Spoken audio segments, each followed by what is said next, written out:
Asante sana timu yangu Gallery TV Tanzania. Mmenikaribisha hapo kwa upendo sana. Nimefurahi. Kwa nashukuru sana kushirikiana na nyinyi. Shukrani sana.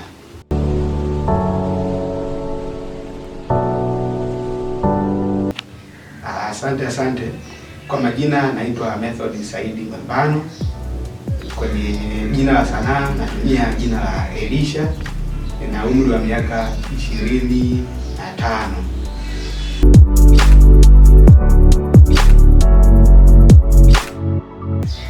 Kwenye shughuli ambayo ninajishughulisha kwa sasa hivi ni mjasiriamali mdogo na pia ni mwigizaji kwenye Gallery TV Tanzania.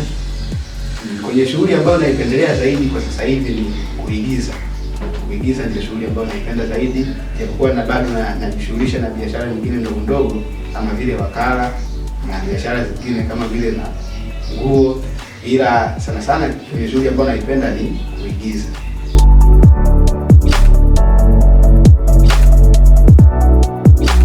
Kabla ya shughuli ya kuigiza nilikuwa nasoma, nina level ya shahada moja ambayo ni degree ya education.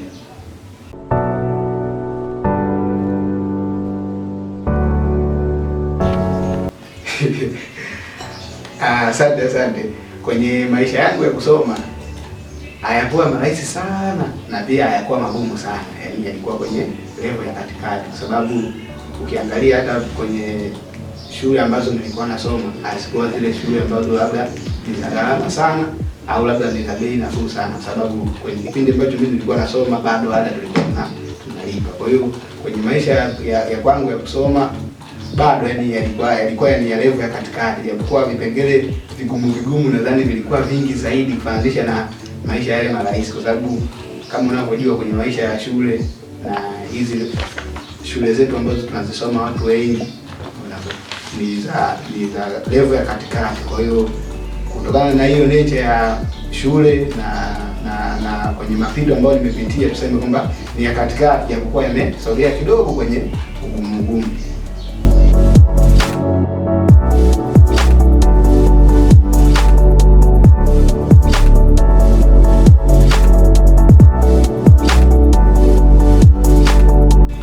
Kwenye siasa unajua siasa ni jambo la kujifunza na kila siku tunaendelea kujifunza. Tunasema kwamba elimu haina mwisho. Kwa hiyo kwenye siasa bado naendelea kujifunza kwanza, ila kuchagua chama kabisa kwamba mimi kwa sasa niwe chama fulani, hiyo level bado sijaifikia.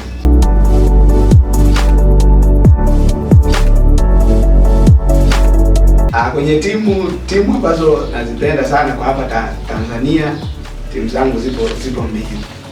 Ya kwanza kabisa ni Dar es Salaam Young Africa, yani Young Africa Mwananchi, machampioni wa miaka mingi. Na kwenye timu ambayo tunasema kubase kwa origin, yani kwa maeneo ambayo nimetokea, kwa sababu mimi ni mkazi wa Lindi na naipendelea pia kushabikia Namungo, kwamba Namungo ikicheza na timu nyingine yoyote tofauti na Yanga nakuwa Namungo, yani tena nakuwa Namungo lialia, ila ikitokea inacheza na Yanga ndo mzani una balance. Yote ambaye atafungwa kwa mimi ni sawa, kwa sababu ikitokea ameshinda Namungo tumeshinda nyumbani, ila ikitokea ameshinda Yanga imeshinda timu yangu. Kwa hiyo kwenye timu ni Yanga na Namungo, ila kwa huko mambele timu yangu mimi ni Manchester United. Manchester United ndio timu ambayo naipenda na naishabikia.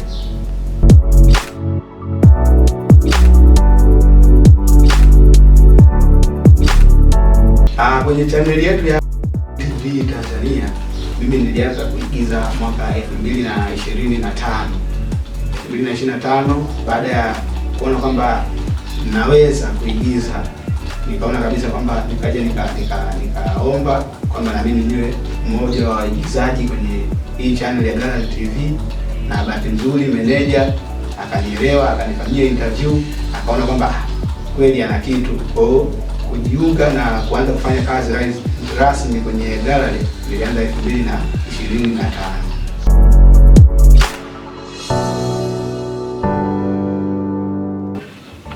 Kwenye shughuli ya uigizaji kwa kweli tangia zamani, yani tangia tu niko mdogo na nakuwa nilikuwa napenda sana shughuli za kuigiza.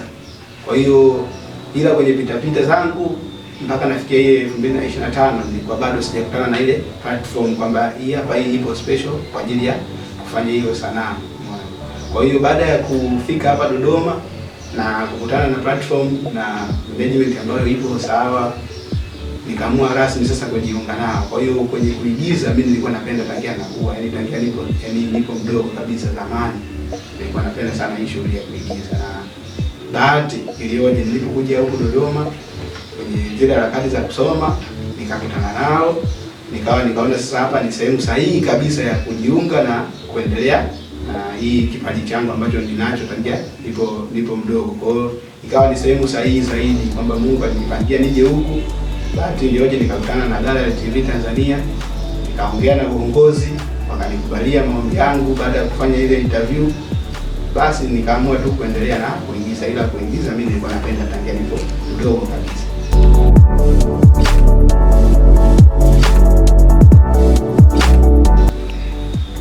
Kwenye wasanii ambao napenda kuigiza nao wapo wengi sana kwa sasa.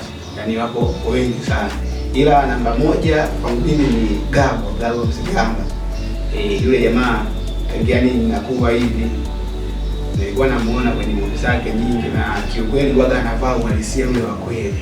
Unaona, yaani yule ukimpeleka kimtemofu labda lafudhi, unaona, yule anaanza kuigiza lafudhi aina yoyote, anaweza kuigiza kimakonde, unaona, anaweza kuigiza kizenji, yaani namna yoyote lafudhi yake iko vizuri. Kwa hiyo Gabo Msigamba ndio mtu ambaye nilikuwa namfuatilia zaidi na napenda hata siku moja nije nifanye naye kazi. Ila kwa wasanii wengine pia bado wapo wengi sana, kama labda Steve Mweusi, Ndaro, unaona, White na wengineo wengi bado na wakubali. Emedi PhD nao pia, wale pia nao ni watu wakubwa kwenye hii tasnia yetu na wapo kitambo sana. Kwa hiyo kwenye kuigiza nao wao watu natamani siku moja nije nifanye nao kazi. Na kuhusiana na wasanii ambao waigizaji ambao wanafanya kazi hapa Tanzania wapo wengi, na wote natamani kufanya nao kazi.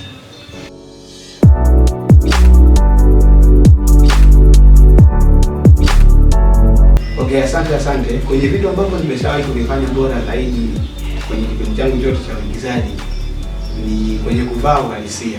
Kwenye kuvaa uhalisia nadhani iko kitu ambacho ndio ninachokipenda zaidi. Kwa mfano ukienda kwenye movie yangu ambayo nimeicheza mojawapo kwenye Gallery TV ni Andiko. Ukienda kuangalia Andiko na the way ambapo nimeparticipate pale, yaani utaona kabisa kwamba huyu jamaa kweli anaweza kufanya nini, kuvaa uhalisia. Kwa hiyo kile kitu kuendana nacho kwenye mazingira na kufanya kazi vile ambavyo inavyotakiwa, hiyo kitu ndio ninachokiamini. Kwa hiyo kwenye ubora ambao kazi ambayo nimeifanya kwa ubora na nilivaa uhalisia wa kweli ni kwenye Andiko. Na pia kwenye movie zingine, kwa mfano labda kama kwenye Sekeseke la Mtaa na labda Safari ya Moyo, na yaani kwenye vipengele vingi ambavyo huaga nafanya navaa ule uhalisia wa kweli. Kwa hiyo kutokana na ile kuvaa uhalisia na kufanya kazi vizuri, huaga yaani ndio kitu ambacho naamini na ndio huaga ambacho nafanya bora zaidi. Asante sana.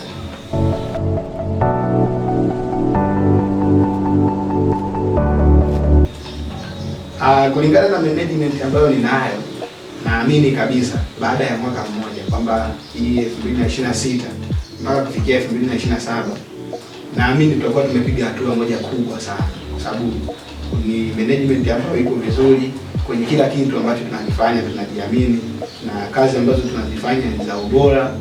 Kwa hiyo mimi naamini kabisa kwa kipindi tena cha mwaka mmoja, naamini tutakuwa tumepiga hatua moja kubwa sana, yaani hatua ambayo itakuwa imetufikisha mbali zaidi kwenye level ya kitaifa, na pia naamini pia kwenye level ya kimataifa, kwa sababu kwenye aina ya kazi ambazo tunazifanya nyingi ambazo zipo hapa Gallery zina base kwenye ubora na uhalisia zaidi. Kwa hiyo kwa kusema kwamba range tena ya mwaka mmoja, naamini tutakuwa tumefika mbali na tutakuwa tuna majina makubwa zaidi kufananisha na kwenye level ambayo sasa hivi tupo.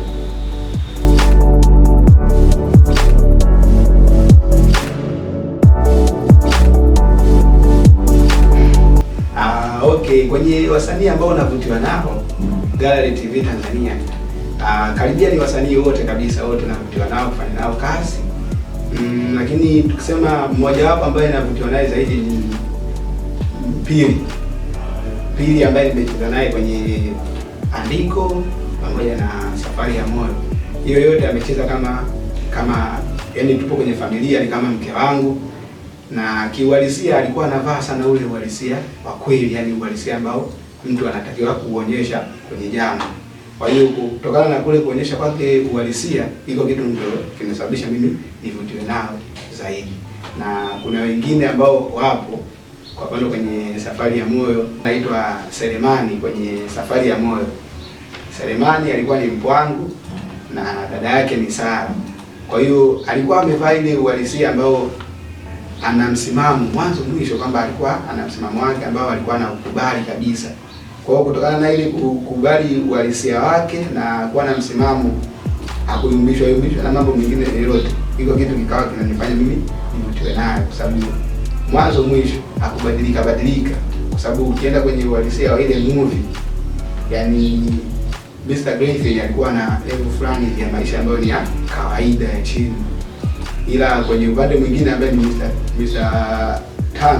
Mr. Tony alikuwa na expensive life, yani maisha yale ya juu sana, ila mdogo wake ambaye ni Sara bado alikuwa anaendelea kumsisitiza kwamba akubaliane na nani, na Mr. Greenfield ambaye alikuwa na maisha ya kawaida, na achane na Mr. Tony ambaye alikuwa na maisha expensive. Kwa hiyo hiko kitu nilikuwa navutiwa nacho, na hao watu wote yani kiuhalisia walikuwa wananipa ule uhalisia wa kweli. Hiko kitu ndio kinachonifanya mimi nivutiwe nao zaidi.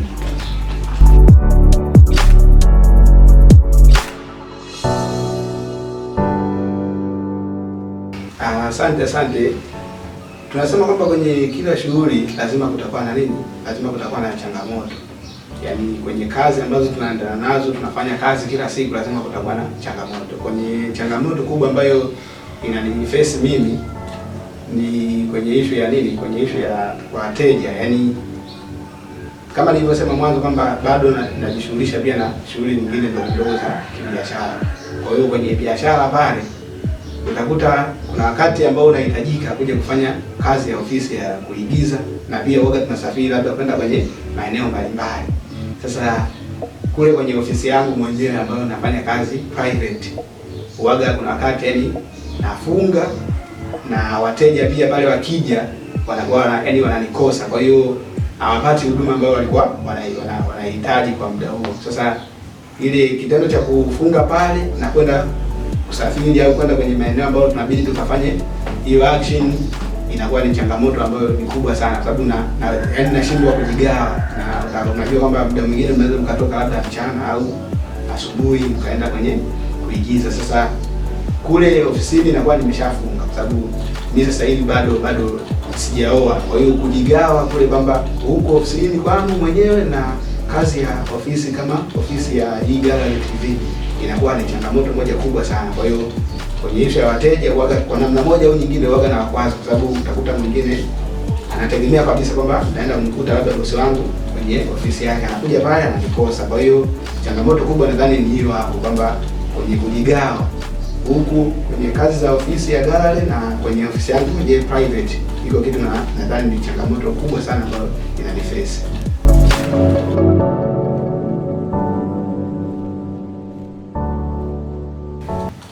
Kwenye upande wa serikali, jambo la kuwashauri au la kuwaambia lipo. Yaani kwenye upande wa kuigiza, yaani iko kitu lazima wakiangalie kwa kiwango kikubwa sana, kwa sababu bado yaani kwenye changamoto tunazokutana nazo pia kwenye kuigiza, bado changamoto ambazo tunakutana nazo ni nyingi sana. Kwa hiyo ninachoshauri serikali ya Jamhuri ya Muungano wa Tanzania ikiongozwa na Dr. Samia Suluhu Hassan, yani iwaangalie yani wasanii wale ambao wapo chipukizi. Yani kuna changamoto kubwa sana ambazo wanakutana nazo. Kwa tunasema kwamba yani kwenye in terms of financial, yani pesa za kutosha za kuendesha shughuli zote za kiofisi au za kwao, ili mradi wawe wakue, yani wao wanajiweza vizuri wao wenyewe, kwamba chochote ambacho wanakihitaji wanakipata. Kwa hiyo kwa upande wangu mimi, serikali napenda kushauri kwamba kwenye zile mikopo ambazo wanazitoa kwenye halmashauri na kwingineko, yaani wazidi kuongezea iko kitu ili wale wasanii chipukizi waweze kujikwamua kwenye ile level ndogo, kwa sababu unajua changamoto kubwa sana ambayo tunakutana nayo ni mtaji. Kwa hiyo mitaji ile ya kuendesha shughuli zote ndio kwa sababu kuna baadhi ya vipengele vingine inabidi msafiri kwenda mbali sana, au kuna vitu ambavyo vinahitajika very expensive yani.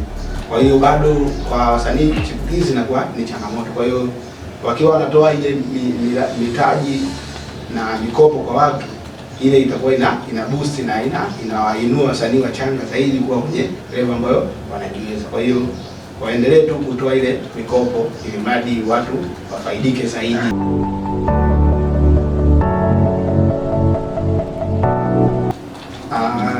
Kiuhalisia ni kwamba shughuli za kisanaa lengo lake kubwa sana, na kwa kweli tuseme kwamba shughuli za kisanaa zina mchango mkubwa sana kwenye jamii, na tuseme kwa kiwango kikubwa sana sanaa zinasaidia sana kwenye kuelimisha watu.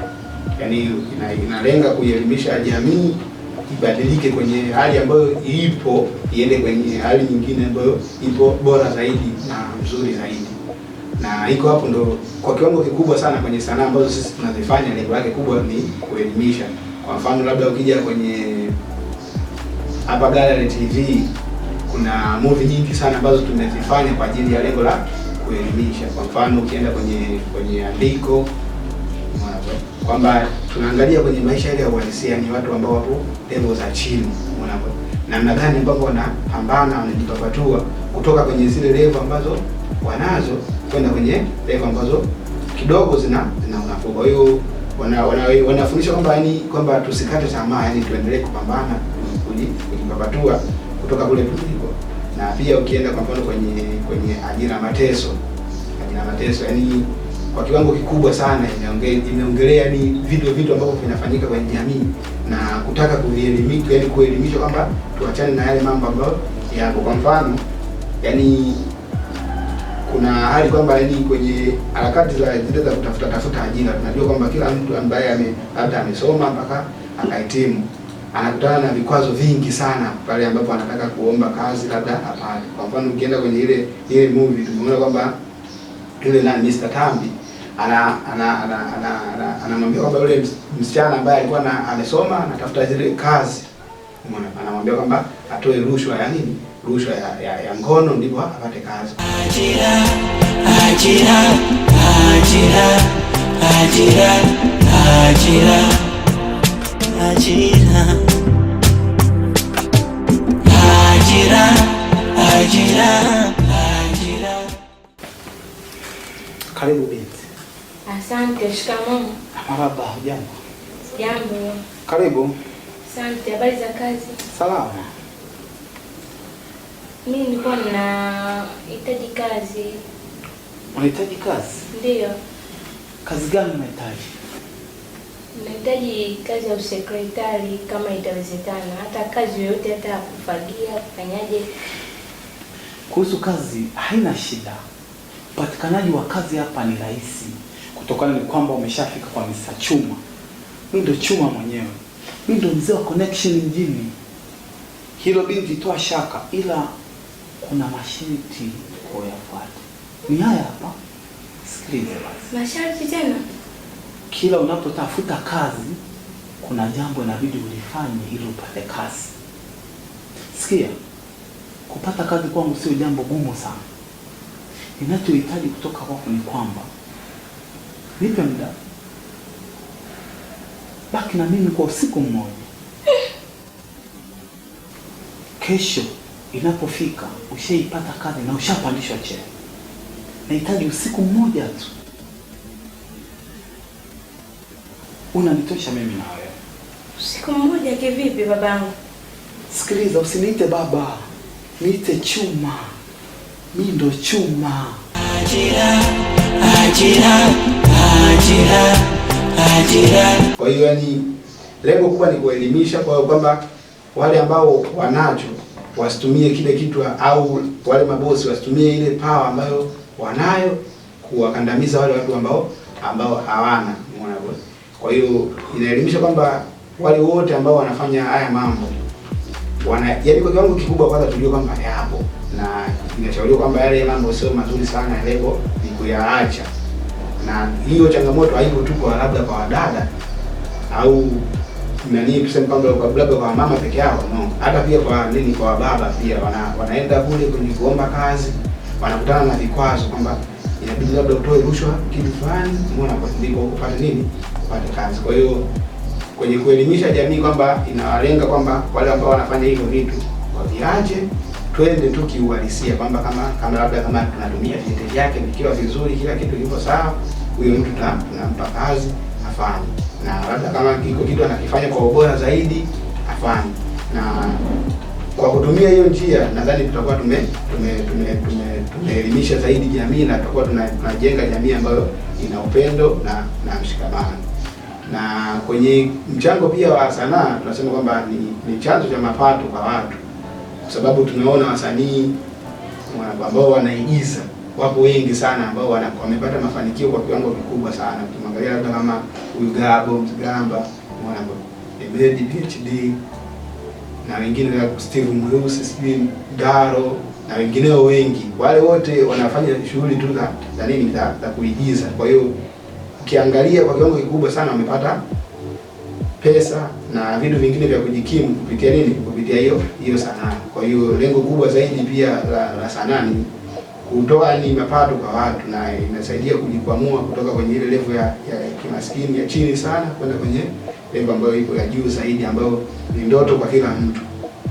Na kitu kingine ni kwenye kuburudisha, kama tunavyojua kwamba sanaa lengo lake pia ni kuburudisha watu, yani watu waenjoy, wapende kile ambacho wanakiona kile, kwamba japokuwa ndio inakuwa in terms of labda vichekesho, lakini ndani yake kuna mafunzo mengi sana, umeona.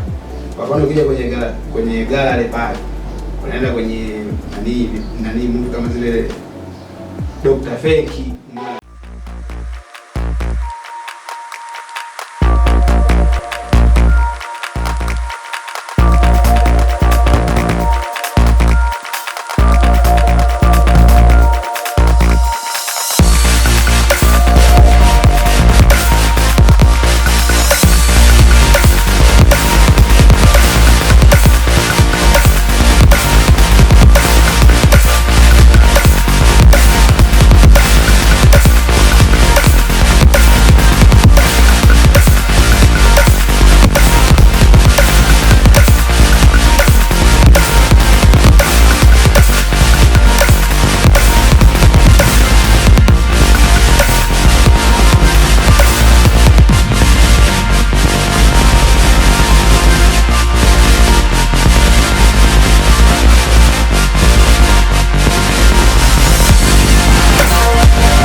Sawa, basi naomba nipe dakika 10 nyingine tu, mara moja dakika 10 tu. Alafu dakika 10 tu inshallah kwa meshaisha. Unaingia nayo wapi? Naingia tu hapa dakika 10 tu.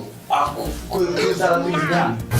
Taratibu gani wa kuingia? Mimi si daktari na mimi. Sawa, lakini dakika 10 tu niingia na mke wako mara moja dakika 10 tu. Dakika 10? Kwa taratibu upi daktari? Dakika 10. Nataka unielekeze kiafya tunaingia dakika 10. Ina maana unaenda kumpima au? Sasa mshana daktari. Mimi hilo si dakika 10. Hapana daktari, kama yule mke wangu. Nilichoomba kwako ni ushauri tu, sio jambo lingine. Sasa wewe usikujua ushauri gani unakufanya huko?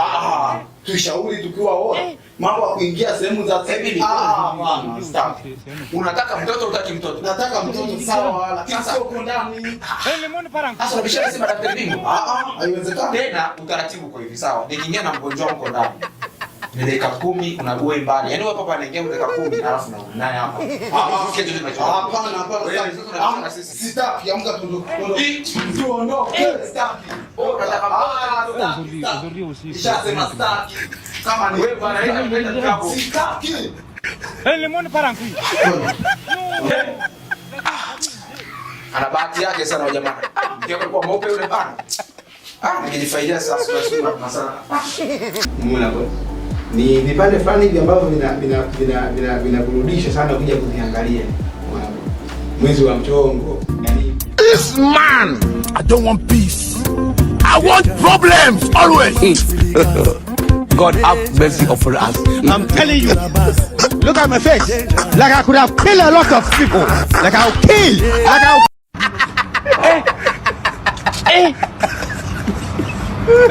Aujourd'hui aussi c'est un autre jour.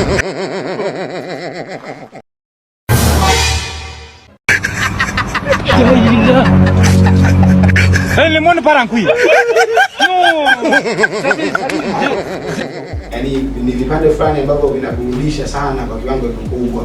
Kwa hiyo burudani pia, yani kwa sababu watazamaji wengi wanapenda kuona ile burudani na pia wapate elimu kupitia hiyo movie hapo. Kwa hiyo kwenye kuburudisha pia tupo vizuri. Kwa hiyo nadhani lengo kubwa la sanaa ni hiyo hapo, kwamba watu waelimike, wapate mapato na pia waburudike pia.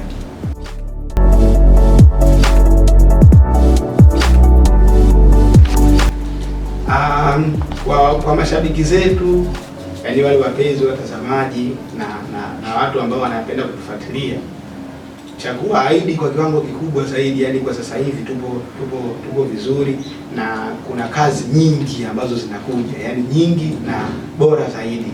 Kwa hiyo napenda kuahidi kwamba tutaendelea kufanya kazi kwa bora zaidi na kuzingatia misingi yote ambayo inahitajika kwenye jamii. Kwa hiyo mimi napenda kuahidi kwamba kazi ambazo zinakuja kwa mwaka huu mpya ambao ni 2026 na kuendelea, kazi zitakuja zenye ubora zaidi na kitu ambacho tutakuwa tunakifanya kipo vizuri zaidi. Kwa hiyo nawaahidi hatutawaangusha kwenye hiko kitu, na kwa kweli naendelea kuomba tena waendelee kutufuatilia, waendelee kututazama kila ambapo tunatoa movie zetu, waendelee kuzitazama na pia waendelee kushare kwa watu wengine pia, kwa sababu tunatoa vitu ambavyo viko bora. Kwa hiyo hiko kitu ni kitu kizuri sana. Naomba waendelee kutufuatilia zaidi na waendelee kutupenda zaidi. Asante.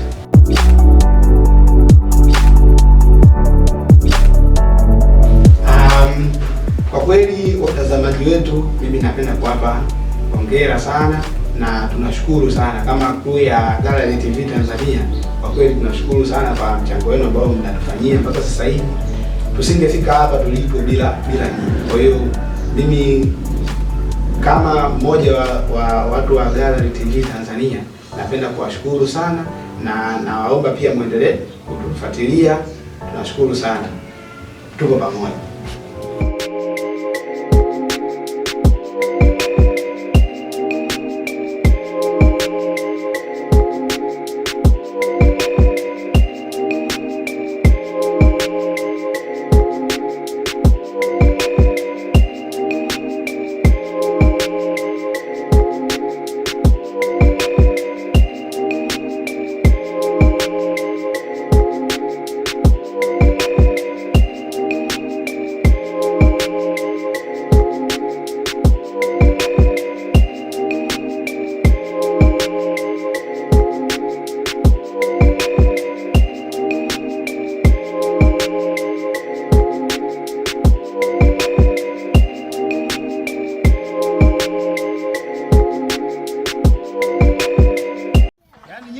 Maskini bado mnaendelea kushikilia mapenzi ya kimaskini.